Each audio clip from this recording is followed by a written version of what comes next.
زارون اپنے آفس کے معاملات میں مصروف تھا جب اچانک اسے کمرے سے باہر کسی کی باتوں کی آواز سنائی دی۔ وہ دبے قدموں دروازے کے قریب گیا تو حیرت کے جھٹکے میں آ گیا۔ یہ تو زارون کی آواز تھی جو کرن سے کسی رازدانہ انداز میں بات کر رہا تھا۔ زارون کے دل میں شک کی چنگاری جل اٹھی اور اس کے کان ہر لفظ پر جم گئے۔ تھوڑی ہی دیر میں صورتحال مزید پیچیدہ ہو گئی جب زارون کا باپ آفس آ پہنچا اور زارون اور کرن کو ایک ساتھ دیکھ کر بھڑک اٹھا۔ غصے سے بھرے لہجے میں اس نے زارون سے سوال کیا، اس لڑکی کا تم سے کیا تعلق ہے؟ فضا میں سناٹا چھا گیا مگر کرن نے ایک دم آگے بڑھ کر کہا، چچا زارون نے مجھ پر جھوٹا الزام لگا کر خود ہی وہ الزام واپس لے لیا۔ اس نے میری عزت بچائی ہے۔ یہ بات سن کر زارون کے باپ کے چہرے کی تاثرات بدلنے لگے لیکن سچائی کے انکشاف کی تلوار ابھی پوری طرح گری بھی نہ تھی کہ ادھر ثانیہ کو جیسی کسی نے بجلی کا جھٹکا دے دیا۔ یہ سب سن کر اس پر سخت طاری ہو گیا اور وہ بے ہوش ہو کر زمین پر گر گئی۔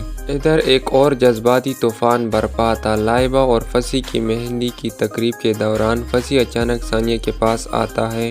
اس کی آنکھوں میں ایک ضد، ایک جنون جھلک رہا ہوتا ہے۔ وہ آہستہ سے کہتا ہے، ہاں میں لائبہ سے شادی کر رہا ہوں لیکن سچ یہ ہے کہ میں صرف تم سے محبت کرتا ہوں۔ ثانیہ یہ الفاظ سن کر غصے سے لرز جاتی ہے۔ اس کی آواز کانپتی ہے لیکن لہجہ فولادی ہوتا ہے۔ اپنی بکواس بند کرو فصیح، میرے لیے تم ہمیشہ ایک گندا باپ ہو رہے ہو۔ فصیح جس کا غرور ٹوٹ چکا ہوتا ہے اب جنون میں آ کر چیختا ہے، میں تمہیں اتنی آسانی سے نہیں چھوڑوں گا ثانیہ، میں تمہاری زندگی کو جہنم بنا دوں گا، تمہیں تباہ کر دوں گا۔